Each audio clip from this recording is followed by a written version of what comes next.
Your own understanding, truth under Babylon's empiricism. What up?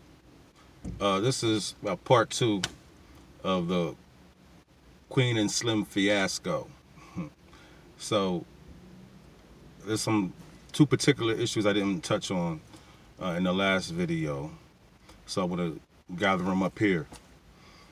One thing is I did mention when I do look at movies nowadays, and kind of always have, I look for two things: the art, number one, because that speaks energy also. Art definitely promotes emotion and speaks energy. And the other is symbolism. Symbolism is more on the side of witchcraft. That lets you see the communication flow between those in the know, between those who have the ability to, you know, send information or send signals out, on a broad scale, like cinema or even music. But in this case, it's cinema, movies.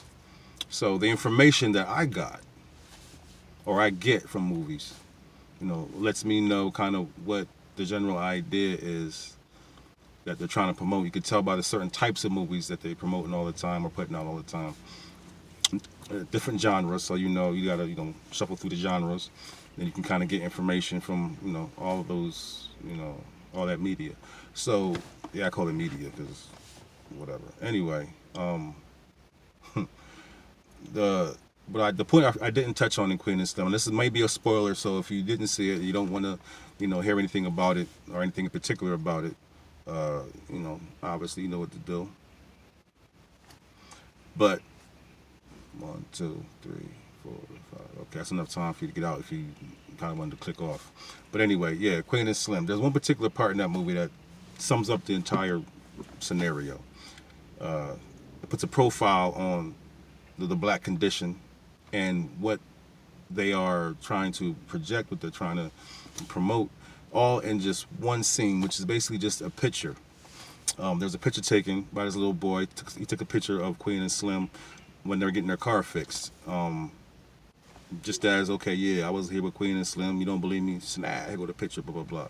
Anyway, towards the end of the film, that picture became, an icon in the form of a mural that was painted, I guess, in their likeness, for the purpose of remembrance. The whole movie was just, it's a sad spectacle, basically. But anyway, this picture depicts these look-alike of indigenous humans in a setting where you have the black man sitting in front of an old tricked out Catalina Pontiac, you know, sitting down, scooching down low, kind of like I am right now, kind of scooching down, profiling in front, face front, of his Catalina on the front bumper. And his woman, they have his woman sitting next to him, little space in between. She's sitting on top of the hood. She's up on the hood, erect in posture, as so, looking down at him in the silhouette and in the actual picture and in the entire scene, looking down at him. Above him, looking down at him. There is symbolism in everything that, especially in media where they put things out. You got to really check out, if you understand, if you know how to pick up on things like that. That picture alone is sending a lot of messages, deep messages, and you have a responsibility when you have media like that. Speaking to my people, I'm telling you, speaking to my people, talking to my sisters, my moms, my sisters, my aunts, my ladies, about their men, and their condition. Bringing up little girls and the ideas, showing them symbols and things like that. You're depicting, a topsy-turvy type of condition between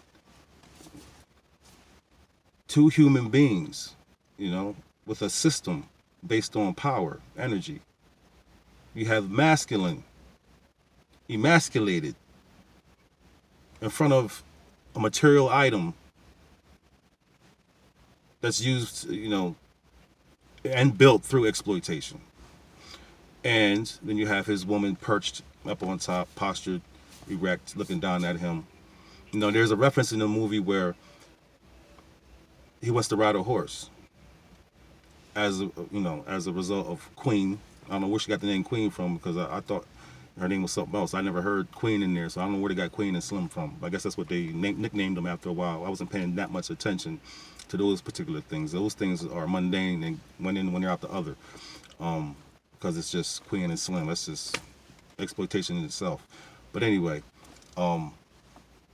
so she's sitting erect on top of the hood, looking down at him, and the idea of that is to posture her above her man.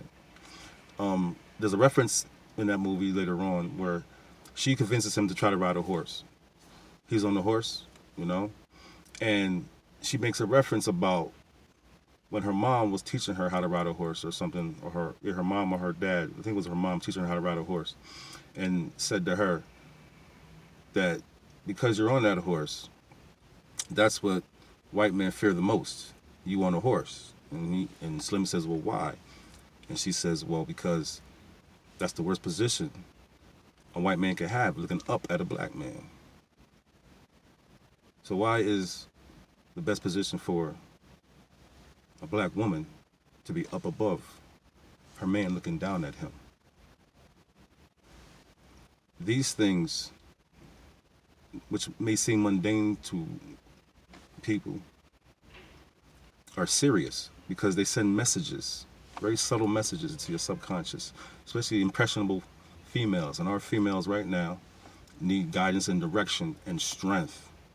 And if we're going to allow others to do that, then fellas, we deserve exactly what we get.